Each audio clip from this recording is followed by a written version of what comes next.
A young family living in near poverty in Macolb Regis, a port town in Dorset, England, is gathered around a table.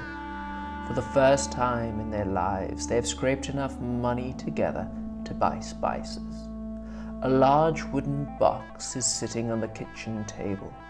With a smile on his face, the father snaps open the box with a wooden beam. His smile is quickly wiped off of his face when a rat comes scurrying away out of the box and runs into the rafters of their wooden home. Nonetheless, the family takes in the aromas of the spices. It's the 1340s after all, and the Spice Road is a winding route of trade connecting east and west. The young family is content with their purchase, but unbeknown to them, they have purchased a truly world-changing item, one that is unrelenting and deadly.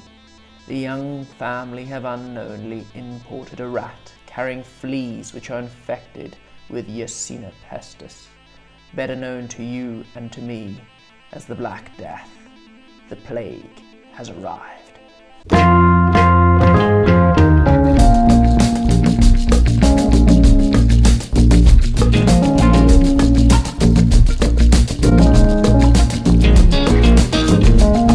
Hello and welcome to the channel. I am the Knight of History, and this is a brand new 5-part series where we're going to focus on the late medieval England, a period of time that sees the Black Death, which led to the peasants' revolt, the Yorkist rule, the infamous War of the Roses, and ended with the Battle of Bosworth Field.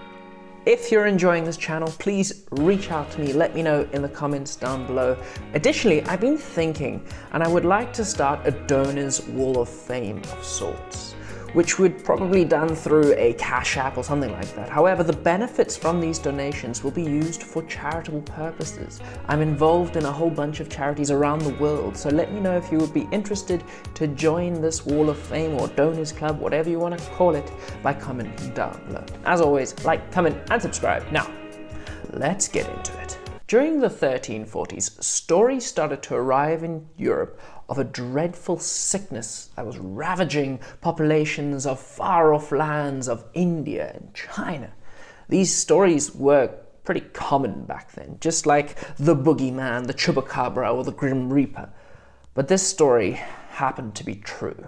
According to one chronicler, Italian traders on the Silk Road fell out with some Muslim traders in a town of Tana on the Black Sea in 1345, and they fled to a town called Kaffa, a Genoese outpost on the coast of Crimea, but they were chased down by a Khan of the Golden Horde, Jenny Beg, with his huge army. Unbeknown to Jenny Beg and his massive army, his troops were infected with the plague and they began to die in large numbers.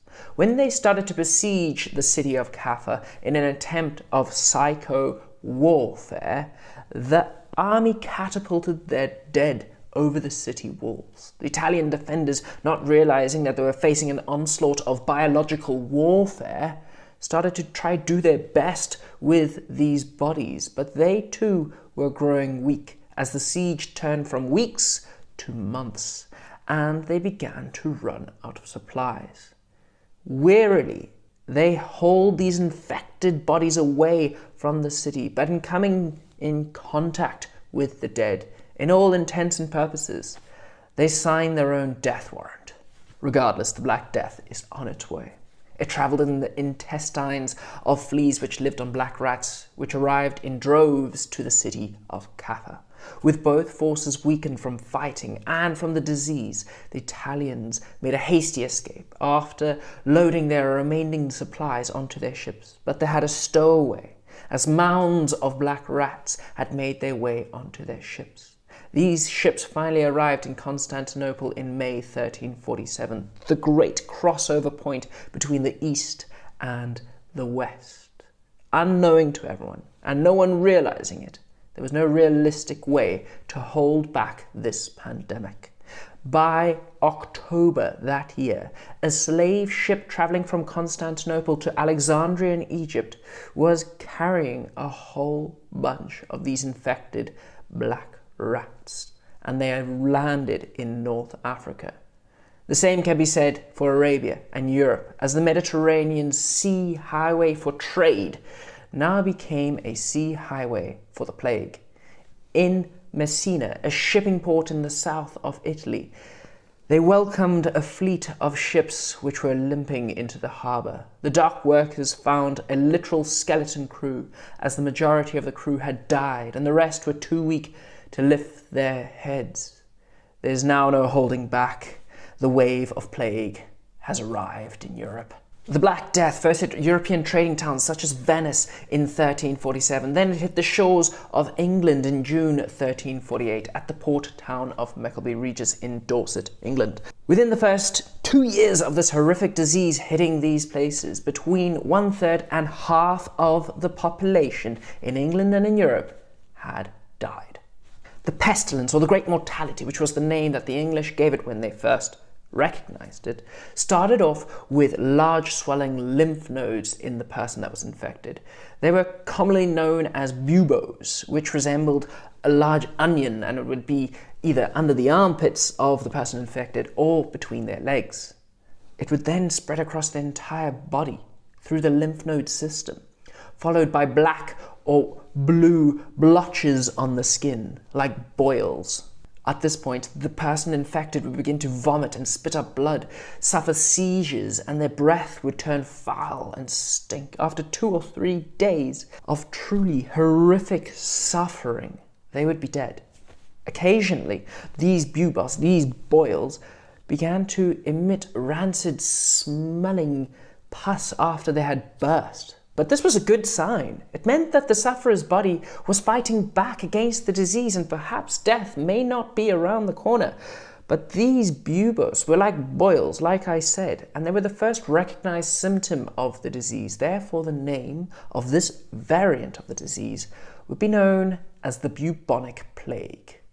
There was an even more lethal variant of the disease called pneumonic plague, spread through breathing. This version of the plague attacked the lungs, giving the sufferer high fever and liquid on the lungs, so much so that they essentially began to drown in their own blood as it would fill the lungs and come all the way to a frothing, bloody mess in their mouth. Today, with modern science, we know that the bubonic plague was caused by a bacterium called Yersinia pestis, which was spread by fleas living on black rats. These rats would then go on merchant ships and sail across the shores. When eventually they arrived in their destination, they would run across the rigging ropes and into the harbour, therefore infecting that city essentially. However, during the medieval period, people had no understanding of what was causing large swells of their population to die. The explanations of the people of the time gave really show us the power of religion and the power of superstition in a medieval person's mind. Most of the people believed that the plague was a punishment sent down from God, who was angered by their greed and their sins on earth. Other people believed it was caused by an alignment of stars and planets. In Europe, some people claimed that Jews were living with the Christians, but they were infecting the wells, poisoning the wells, which led to mass murdering of Jewish people in Germany and France. Some people even thought that it was poisonous air known as miasma, which spread through the air, and it was all an attempt to understand where this disease was coming from. There was no real understanding of where this disease came from and what was causing it, and ideas to treat the disease were really far-fetching. Remedies included drinking vinegar, avoiding moist foods, bloodletting, taking medicine from anything from crushed jewels to insects. Some people believed they could sweat out the disease by sitting between 2 fires covered in fur coats just to try sweat everything out, dehydrate themselves. Medicine in medieval Europe was very basic. Doctors would place a frog on buboes in an attempt to suck out the poison. Same could be said for severed pigeon heads, just to suck out this poison from the buboes. Some doctors came to realize when they burst the buboes, when they burst these boils, It could cause the illness to slow down and perhaps even stop, so they became extraordinarily skilled in making small incisions with a knife, leading the pus to sweep out of their buboes, out of these boils. The only problem was that often these little cuts would become infected, causing the patients to die anyway. No matter what the doctors attempted to do, their patients kept dying. The countrysides were littered with corpses. In the fields and on the roadsides, there were just dead people everywhere. Entire communities became ghost towns overnight. But it was the towns and the cities that really suffered the most, where corpses were thrown into mass graves, often just a ditch with a little bit of sand or earth to cover it. Animals such as street dogs would eventually come and dig up these dead bodies to eat them, dragging them off, leaving them exposed, which would mean that the disease would spread even more. If you think of something that could perhaps combat the rats, you may think of something that could kill a rat, such as a cat. But in medieval England and Europe, cats were banned because they were associated with witches, which would form witchcraft, which meant that the diseased fleas living on the rats lived almost rent-free in thatched roofs and wooden houses of medieval England, meaning that the disease could keep on spreading.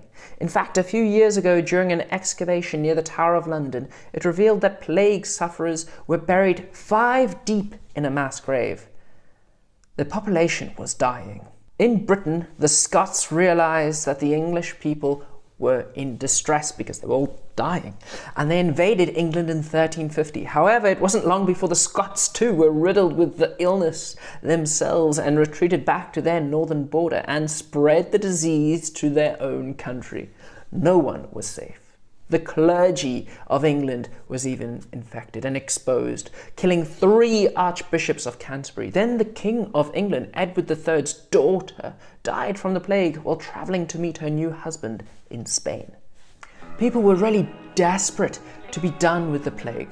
A religious sect called the Flagellants took to travelling across England in a procession whilst taking off their clothes and whipping themselves to punish themselves for their sins. Their reasoning behind this was that if they whipped themselves and punished themselves, then God perhaps would see no need to punish their community with the plague. Needless to say, it didn't work.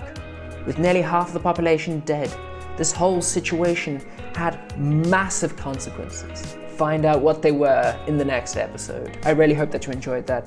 Please like, comment, and subscribe. The more you know.